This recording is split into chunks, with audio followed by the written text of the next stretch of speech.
Hey guys, it's Saf here with another Raid Shadow Legends video, and we are back in the free-to-play account for episode 2 of the free-to-play journey that we have started on this account since Friday. And what I want to do in this video is do a bit of a shout out to the ways you can optimize your free-to-play account and what you should be doing and thinking about constantly, and some of the errors that I made along the way. So the first thing I want to call out, and it's something I've been trying to grind today and yesterday, you should probably focus on trying to get to account level 35 as soon as possible. Now, normally when I used to start these types of accounts, and when I've looked at it in the past, you kind of go to aim to get your masteries on Kale first with your gems, which is what I've done here. We've got masteries up already on the Kale. He's ready to go. As soon as I rank 6 him, he'll have War Master. And then I used to go and basically max out the gem mine, right? The gem mine is a long-term investment. You basically get out rank 1, 5 per day. So you're going to invest 500 gems, which means you need 100 days to pay this off. And every upgrade basically doubles the rate, but the same level of investment remains the same, right? At rank 2, you're going to get 10 a day. You still need to invest 1,000 gems. That's still 100 days payoff. So I always thought, you want to get your gem mine. If you're going to be playing for longer than 100 days, the moment you hit 101 days, you're starting to make gem profit. And gems are normally access to energy, access to be able to push a little bit extra on fusions, access to do different things in this game. You normally need gems. It is kind of like that base currency.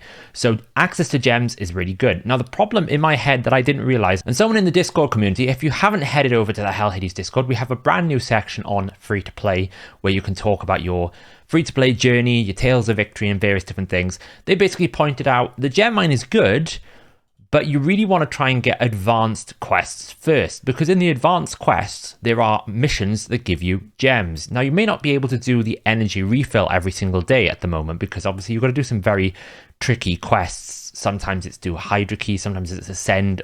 You know, all these quests that we normally don't even like to do on our main account, they exist on our free-to-play accounts. But the actual gem ones are actually quite good, because sometimes it's as simple as doing some faction wars. Sometimes it's easy as just using 3 glyphs, and that's 5 gems. And I didn't realize this, that actually unlocking those quests early means you get access to more gems than you would get with the gem mine, because the gem mine is going to be a long-term payoff, but you're stifling your progression, because effectively you can see I've started to run out of energy now. I'm having to use my refills. I'm still pretty comfortable in the sense that I've got some refills here that I'm holding on to because I'm trying to get higher account level.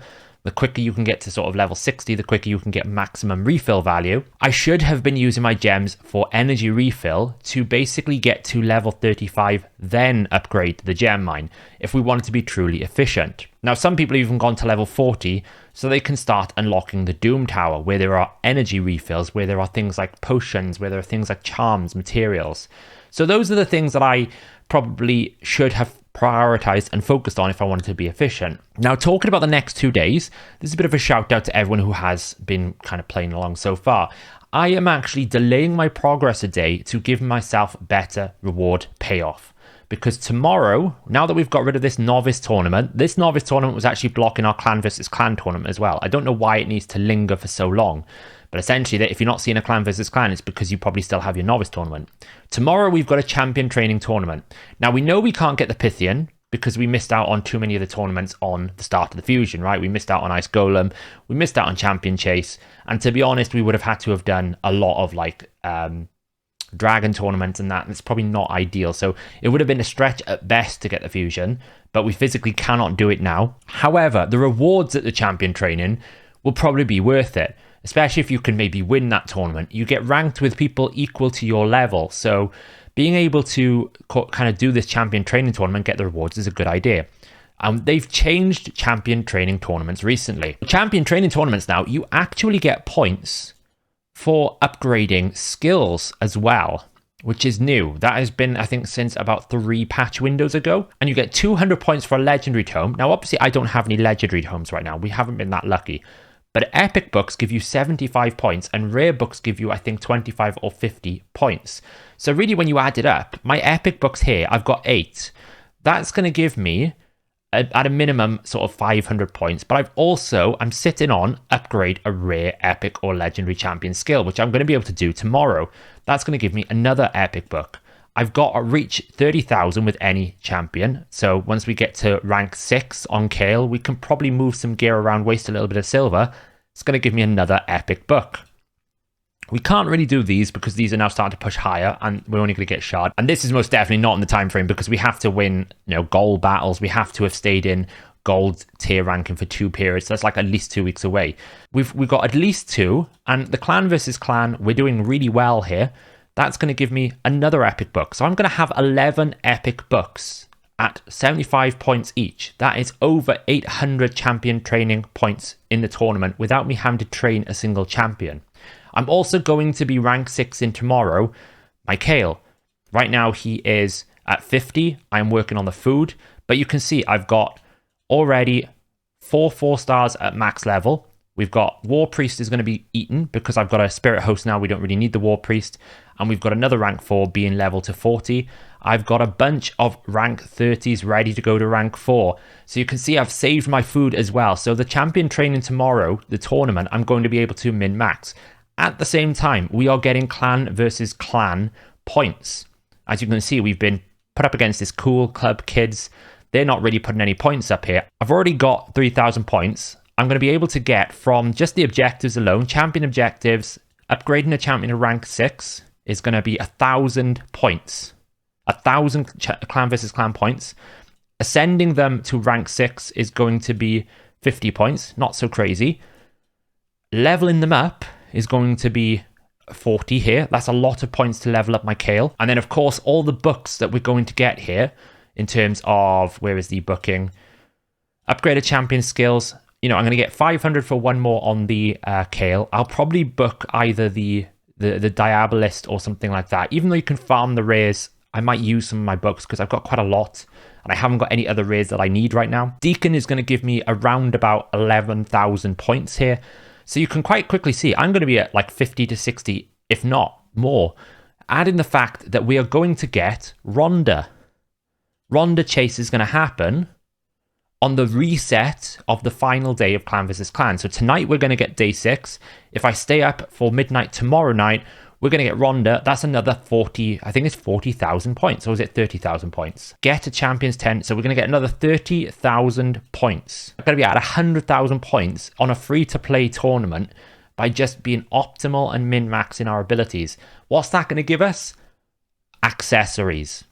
Forget the set here. 5-star rare and epic accessories, if it falls in the right faction, is immensely powerful for our level of progression right now, because Spider is always going to be a hurdle. Getting accessories on these champions is going to be the difficult part. So these are going to kind of supercharge our account. This is how you play a free-to-play account. You've got to think long term. You've got to think, what is coming up in my cycle? Do I rush to get my Kale right now? Is he going to make that much of a difference? Or do I hold back a day and min-max and basically get clan versus clan points, champion training points, and my Kale and everything booked up? I've also not pulled my Jamasa. So if I need 250 points in a champion chase, or I could get 4,000 points in a clan versus clan, we don't need the points right now, we're looking like we're going to win this, I can save that for 250 champion chase points because it's a free epic. She's not going to change any of my teams right now. I might as well hold on to her. So I just wanted to give you guys a quick summary of how to be efficient. Right now, I'm actually farming stage 12-3 hard because I need account XP. And the difference between 12-3 hard and sort of something like stage 6 brutal, hard is a better campaign for account experience. I'm not losing too much. You don't actually lose too much between hard and brutal either. If I wanted to do brutal, I would have to include Deacon, and that means I'm losing experience because I'm losing a slot that I could be putting into food. So I've been farming 12-3 hard. It gives me pretty much the same level of experience, and I'm not losing too much. It's not as good as brutal, but it's not the end of the world. And I'm just grinding the account experience. I'm grinding food. So we should have a big update by the end of the clan versus clan. We'll have Rhonda we can have a look at, and we need to do then another strategy plan around this account. Where do we go next? Now, in the last video, you probably saw that I pulled awful champions. The luck has continued. We got this wonderful fellow today, Crossbowman. Not a very good champion, not even a Razin rare. So we are going to feed probably both our Armina and Aitor. I was thinking about keeping them for Faction Wars, but Aitor is totally useless, And to be honest, Armina doesn't add any more value than a War Maiden now that I've got Deacon. So I'm never going to use those champions right now. I might as well speed up my progression, save myself a 4-star, and feed them in to a 5-star to make a 6-star champion. But what I have managed to acquire are some pretty crazy gear. To put this into context, this boot right now on my screen is better than any perception speed boots that I have in my main account, which is 3 years old. So about 2 years if you consider when the Forge was released. A triple roll accuracy speed in perception is about as good as it's going to get at this level. It's crazy good. This piece will last me all the way through for the next 12 months. We also got a very lucky roll on a helmet, which seems to be the way that my account goes. We have also got a bit of luck here. We've got on our Diabolist a triple roll speed. Again, about as good as it's going to get. If this roll's accuracy is its final stat, it's about as good as I can expect to get from this gear. So gearing is looking good. Champions are not looking great. We are forming a bit of an arena team right now. We've got a little bit of it to go. We're still trying to get the right team structure in. But if we pick up this sort of team here, we've got this team now being created. But you can see what we're going for is a traditional speed team in the initial. We're going to go a boost into an AoE decreased defense. The affinity is a bit of a problem early game, but we kind of get there. We get another boost or an increased speed. Then we kind of need Spirit Host to go before Kale. If that happens, we get an increased attack, and then we get a huge nuke. But right now, we just need a little bit more speed on the Spirit Host. We are working. I'm farming a bit of speed boots and speed stuff in the campaign right now, just so I can lift her above Kale. And then once that happens, she is going to be making my arena team probably gold level already. So there you go, guys. That is episode 2 of the free-to-play. We are churning along. We're a little bit behind the curve. Other people in the clan have managed to get their 60s already. I think Hellhades is there, Never is there. Odd1 is pummeling along with his double legendary luck. And I know that Deadwood's having fun with his legendaries as well. But I'm quite happy with my progress. I feel like I'm not too far behind, and I feel like I'm being efficient and more optimal maybe than other people. I know I've got my gem mine unlocked and others haven't. And I've got 585 gems. I haven't unlocked the next tier yet in case I need more energy to get to this level 35. I'm less interested in the Forge. 42 would unlock souls, but again, I'm less interested in that. I'm not going to be farming Iron Twins. I haven't even gone into Dragon right now. I think my Dragon progression is probably like level 4. I've not touched it apart from missions. What I will do though is we will start looking at these before the window ends for when all of the potion keeps are open, just so we clear a bunch of those missions that are a bit tricky in terms of like, you know, get so many potions and get this and get that. Pretty easy to do. But thanks for watching, guys. Keep up with the series. The playlist is being added to this channel. Check out the Hellhades free-to-play page. The community trackers are coming very, very soon. Within the next 24 hours, probably. Maybe 48. We just got to get them right and get them in the system. But thanks for watching, and I'll catch you in the next video.